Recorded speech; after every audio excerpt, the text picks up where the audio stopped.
Okay, hello everybody. Hope we're having a good conference so far. So, little slide there. Start of this year, the World Economic Forum announced they did a piece of research, and they looked at 95% of cyber incidents were caused by human error. Anyone who's involved in the industry will probably recognize this. And one of the things I'm looking at is how we can sort of convey that and how we can deliver messages differently. Now, 100 years ago, there was a German psychologist called Hermann Ebbinghausen, and he came up with a theory, and this is before technology. He basically said that by the end of today, the stuff that I tell you, you'll have forgotten 50% of it. I know people are going to be on their phones and everything, so that's probably going to reduce even further. But if you can take away 10% of what I'm telling you today, hopefully it'll make it a little bit better for yourselves. So, why am I still up here and not in the audience? My background, I served 22 years in the Royal Air Force Police, doing counterintelligence, served in Afghanistan, Iraq, and as you can imagine, human error was a massive thing we had to deal with. So engaging with people and being able to effectively communicate was something I learned over these multiple tours. Majority of things we dealt with in Afghanistan were accidental errors. There's somebody, a local national, coming onto the base with a prohibited item, and we would then turn around, investigate it. Was it a malicious act, or was it actually something that was just done accidental? And then we would use that opportunity to engage with the individual to pull some intelligence from them. So what we're going to cover is what is an effective PCI DSS program. So how can you lead that? Leadership being a key part of what we need to do. I'll set the scene with some stats that I've pulled off various websites, and there will be references in the slide pack at the end. We'll understand why human failure happens. You know, why do we make mistakes? Is it okay to make mistakes? Everybody makes a mistake. Even the PCI Council making a mistake. Version 4, if you look at Appendix A3, they've missed a control reference out. They've just skipped over it. We're fallible. We will make the mistakes. Then we'll have a focus on the human factor. So we'll look at how we can change things, how we can engage differently. We'll talk about how people have changed, attention spans, how technology has changed us and how we have to respond to that. We'll look at people, process, and operational procedures. So majority in here have probably got policies that are 20 pages plus. So we'll look at whether they're effective or not. Give you a scenario where I was in Afghanistan and we're doing some engage and explain. And then a little bit from PCI, how you take the raw data from your vulnerability management programs and you contextualize them and make it intelligence for your organization. Then we'll go, compliance is here, we need to be up here. How do we change that engagement? And then there's a stats slide at the end. Okay, so everything starts with leadership. You've probably heard of this thing, we need to establish the tone at the top. Requirement 12 talks about having a governance structure. Requirement 12, I put on the bottom of my pyramid. I start that as the foundation. But what does good leadership look like? Are we born to be good leaders? Is it something that is inherent in us, or can we improve things? So this quick video is going to show us 5 traits that some will recognize, and you'll have leaders that you've worked with and go, they definitely didn't have these. But just have a look, see what you think.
Okay, so that's some of the 5 traits that are a good leader.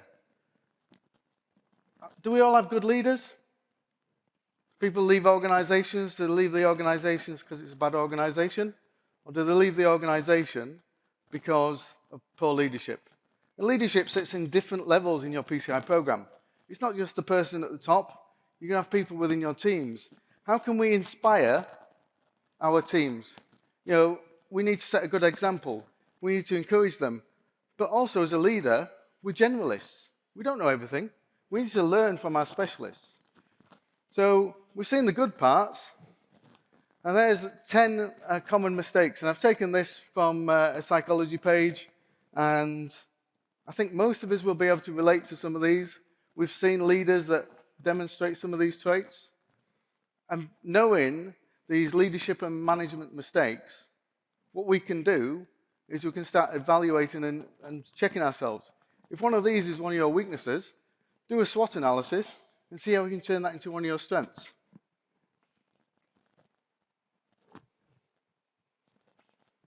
Okay, so why do we make mistakes? We're all busy. Anybody sent an email to the wrong person? Yeah. So, interesting stat there. 1 in 5 companies have lost customers because of an incorrectly sent email. It's easily done, isn't it? You know, Microsoft make it easy for you. You drop down, it auto-populates. You sent it to Bob, and it's the wrong Bob. It's gone to Bob Hoskins. It should have gone to Bob Hopkins. You know, Hoskins and Hopkins, it's just crazy. You've got so many emails that you have to deal with every day. And 9 times out of 10, you send that email and it goes into a dead pool. How many don't get responses from your emails? It's horrendous. Interesting stat, new generation, technology focused. This is very similar to learning to drive. The highest amount of people who have accidents are young males, typically, because they're a little bit more reckless. Same in the industry. So I saw some nodding heads about sending the emails. So 50% of employees send it to the wrong person, and then 1 in 5 companies lose customers because of it. So, you know, how do we address that? High-tempo organizations. Have you heard this phrase, just get it done? Which is where your leadership teams will just say, we just got to do it, got to do it. So 93% of your staff are going to be tired. They're going to be stressed at work. They're not going to be focused on what you want them to do. And that makes them error-prone. So how many people go to work and by the end of the week are thinking, I'm just dead. I need to be out of there. 1 in 4 employees have been phished at work. This is why it's a big attack vector for criminals. They will come in and they will literally say, weakest link is the employee. Let's make it, and they're not the easy to spot now emails of the Nigerian prince who you just happen to be related to and they want to leave you lots of money. It's badly, you know, the old ones were badly spelled and they're really well crafted now. So how do we encourage our employees to look at an email twice, to do that double check? Home working, we've adapted. How many work from home? Probably most of you. How many can put their hands up and say, I've never been distracted when I've been at home? I, for one, have taken the opportunity to cut my lawn because my boss wasn't watching me. So, you know, it's going to be there. Only 1/3 of your employees are actually going to be engaged with cybersecurity. They're not going to think of it. They're just doing their job. And there's the source. It's a nice little report. There's a lot more information in there. But as you can see, the slide is quite well packed as it is. Why do we make mistakes? So this is from a health and safety information page where they looked into the origins of why people make mistakes. Human error and violations. So violations is you put a policy in place and it's just not convenient for them, so they do a workaround. But the majority is around human error because it's fast-paced. We are going to make mistakes. Have we trained the people enough to do their job? How many people have your organization has upgraded your software and gives you no training on it at all? This is from a report from ISACA. They created a nice little diagram. So it's the business model for information security, and they broke up the 3 pillars of cybersecurity, information security, and now in version 4, there's more of an emphasis on roles and responsibilities and policies. So what I wanted to do was show where these particular things fitted into the triad, into the pyramid. So a policy, it's basically your organization setting the rules. But how long is your policy going to be? Short, sharp? Do you put pictures in your policy? Process is the steps that you might need to meet policy. So you might have several processes fulfilling one policy. Operational procedures. I fell foul of this when I was doing counterintelligence. I spent 12-hour days prepping for a security risk inspection, and the inspection team came through 5 days on site, looking at everything I did for protecting secrets and top secrets. And the last question they asked is, what happens if you get hit by a bus and end up in a coma? Can't answer any questions. I'd done everything. So your single point of failure, do you have a single point of failure, or do you have a document that says, these are the steps, so somebody else can step in? Okay, interesting stats. A humble goldfish has got an attention span of 9 seconds. How long do you think our attention span is now with the advent of technology?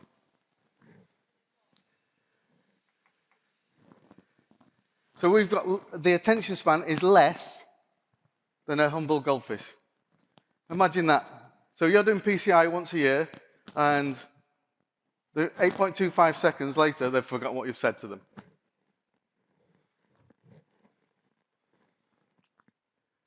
How many times you check your inbox? Many, many times.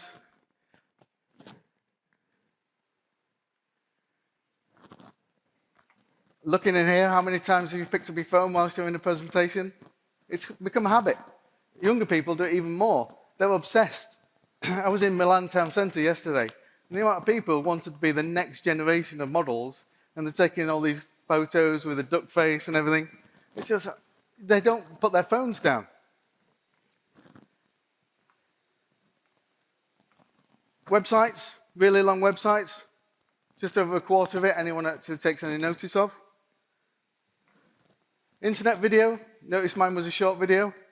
If it's over 2.7 minutes, they've switched off. Kids are just wanting fast information. You've got a 20-page document, takes your average employee 40 minutes to read it. They switch off of the first 4 lines. So you go to all this effort of making a nice little format, just put policy statements together. Execs, setting the tone at the top. They write policies, but they don't read them. They'd rather have a video.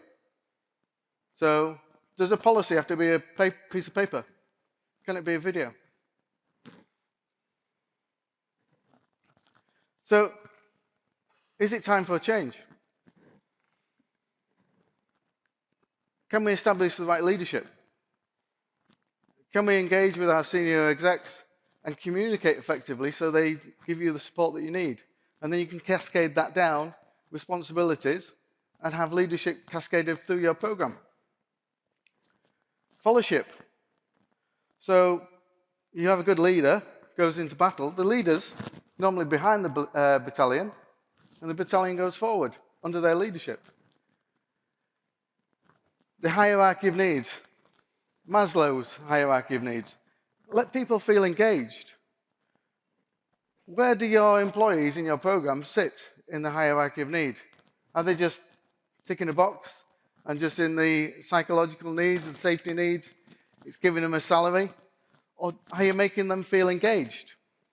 Are you getting them involved and making them contribute or encouraging them to contribute? They're your specialists.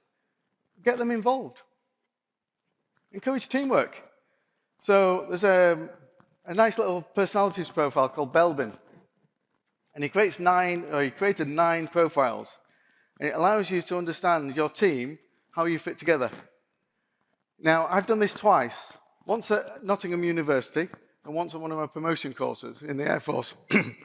And I was actually quite proud of where I came out. I was a plant. Now, what is a plant? A plant sits in the corner, and everyone goes past it, doesn't recognize it, until it comes into bloom, and then they go, "Ooh, there's a plant in the corner."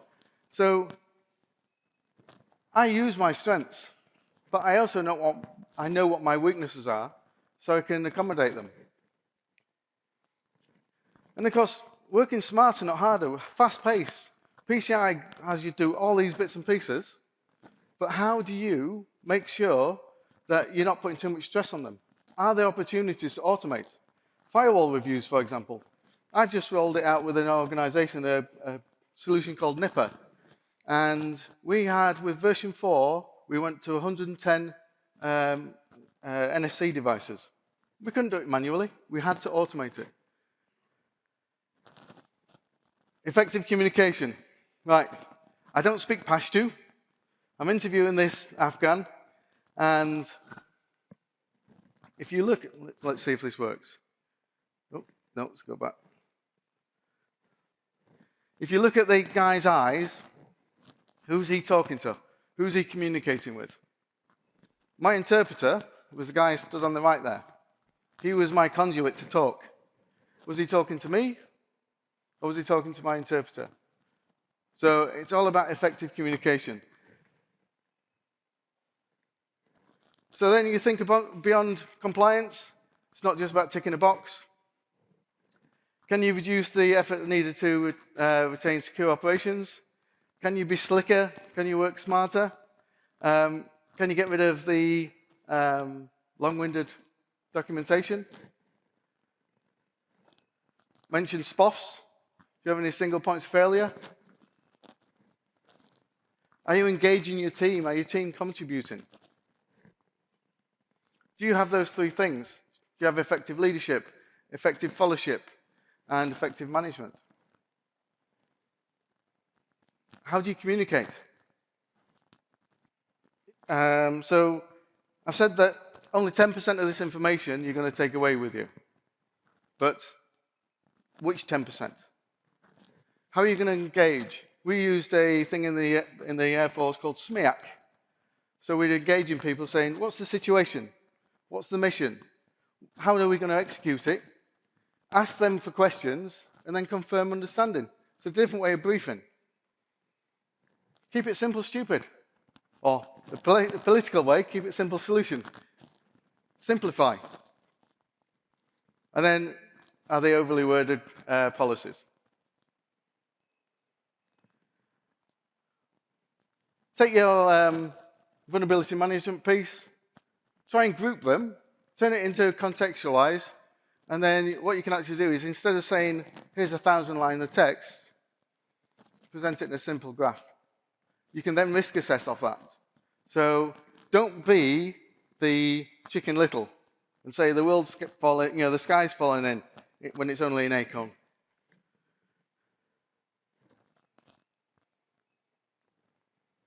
And a few little stats to finish. And there's a lot more. So obviously the slide pack will be available afterwards. But hopefully you've taken away that 10%.